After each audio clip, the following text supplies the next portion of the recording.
মুসলমান হয় কিন্তু আমরা হারামকে ছাড়তে পারি না, কথা কোন ঠিক না ঠিক? আল্লাহর বান্দারা ভালো করে কান লাগান। আল্লাহ পাক রব্বুল আলামিন ডাকদা বলে, কুল ইন কুনতুম তুহিব্বুনাল্লাহ ফাত্তাবিউনি ইউহিব্বুকুমুল্লাহ ওয়া ইয়াগফির লাকুম যুনুবাকুম আল্লাহু গফুরুর রহিম।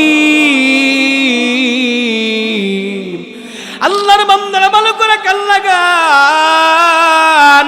আল্লাহ পাকের পয়গম্বর ডাকদা বলে, যায়েদ, এই দিন রক্তের বিনিময়ে কিন্তু অবশ্যই ইসলাম কায়েম হবে। এই বাংলাদেশের ভিতরে ইসলাম কায়েম হোক, এটা কি আপনারা চান? আরো জোরে বলেন, চান? আল্লাহর বান্দারা শোনেন, আল্লাহ পাক রব্বুল আলামিন ডাকদা বলে, বান্দা, যে রাষ্ট্রের ভিতরে কোরআনের হুকুম অনুযায়ী রাষ্ট্র চলবে, বলেন তো এই রাষ্ট্রের ভিতরে রহমত দান করবেন কে? আরো জোরে বলেন, কে দান করবেন? এই জন্য বলেন তো, আমাদের ওই সংসদে কোরআন যাওয়ার দরকার আছে না নাই? কারা কারা রাজি আছে? দুই হাত তুলে আল্লাহরে দেখা দেন। নারায়ে তাকবীর, নারায়ে তাকবীর। আল কোরআনের আলো, নারায়ে তাকবীর। আলহামদুলিল্লাহ। কষ্ট পাচ্ছেন আপনারা? এই জন্য দোস্ত বুজুর্গ, এই দুনিয়া থাকার জন্য নয়, আমাদেরকে কবরে যেতেই হবে। এই জন্য ঈমানের জন্য আমাদের কষ্ট দরকার আছে না নাই? আল্লাহর পয়গম্বরের একজন সাহাবী হযরতে খাব্বাব রাদিয়াল্লাহু তাআলা আনহু, খাব্বাব রাদিয়াল্লাহু তাআলা আনহুকে ডাকদা বলে, এই খাব্বাব, তুমি কি ইসলাম ধর্ম ছাড়বা নাকি তোমার জীবন বাঁচাইবা? এমন সময় খাব্বাব ডাকদা বলে, জীবন বিলিয়ে দিব, কিন্তু কখনো আমি ঈমান বিক্রি করতে পারবো না। সুবহানাল্লাহ, জোরে বলেন। আল্লাহর বান্দারা ভালো করে কান লাগান। ও আমার মা বোনেরা, মায়েরা বুঝে কান পর্যন্ত যায় মা। আল্লাহর পয়গম্বর বলে, যেই মহিলা চারটা আমল করতে পারবে, আলমার আতি ইদা সাল্লাত খামসাহা ওয়া সামাত শাহরাহা ওয়া আহসানাত ফারজাহা ওয়া আতাআত বালাহা ফালতাদখুল আইয়া আবওয়াবিল জান্নাতিস সাআদ। যেই মহিলা চারটা আমল করতে পারবে, ওই মহিলার জন্য জান্নাতের আল্লাহ চারটাই দরজা খুলে দিবেন। জোরে কোন সুবহানাল্লাহ। এক নাম্বার, আলমার আতি ইদা সাল্লাত খামসাহা।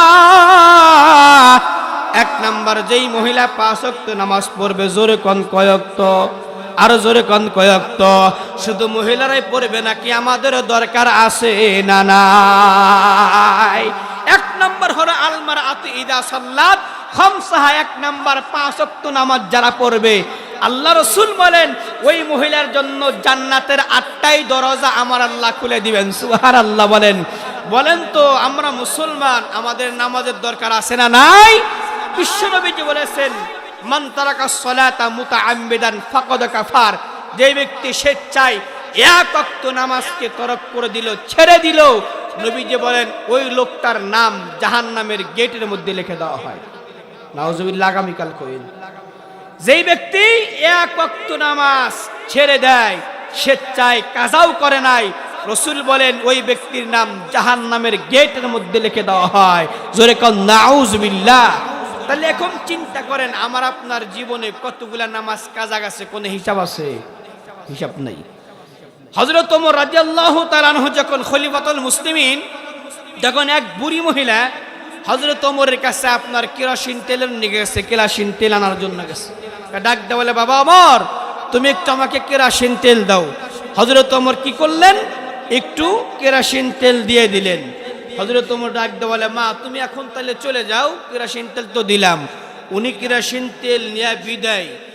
আসার সময় রাস্তার ভিতরে আইলের সাথে হোঁচট খায়া আপনার কেরোসিন তেলটুকু আপনার জমিনে পড়ে গেছে, জমিনে পড়ে গেছে। এখন বুড়ি চিন্তা করতেছেন, ওমরের দরবারে সবসময় যাইতেই পারি না, আবার একটু তেল নিয়ে আসলাম, আবার পড়ে গেল। বুড়ি চিন্তায় করতেছে, আবার কি ওমরের দরবারে যাব না বাড়ির দিকে ফিরে যাব? উনি টেনশন করে চিন্তা করতে করতে বললেন, না আবার একটু যাই। আবার ওমরের দরবারে চলে গেছেন। মারহাবা কোন। ওমরের দরবারে চলে গেছে। ওমর ডাক দিয়ে বলে, মা তুমি আবার কেন এখন আসলা? ডাক দিয়ে বলে, বাবা ওমর, তুমি তো আমার একটু তেল দিছিলা, তেলটা জমিনের ভিতরে পড়ে গেছে, তুমি একটু মেহেরবানি করে আমারে তেল দাও। এমন সময় হযরত ওমর রাদিয়াল্লাহু তাআলা আনহু কি করলেন?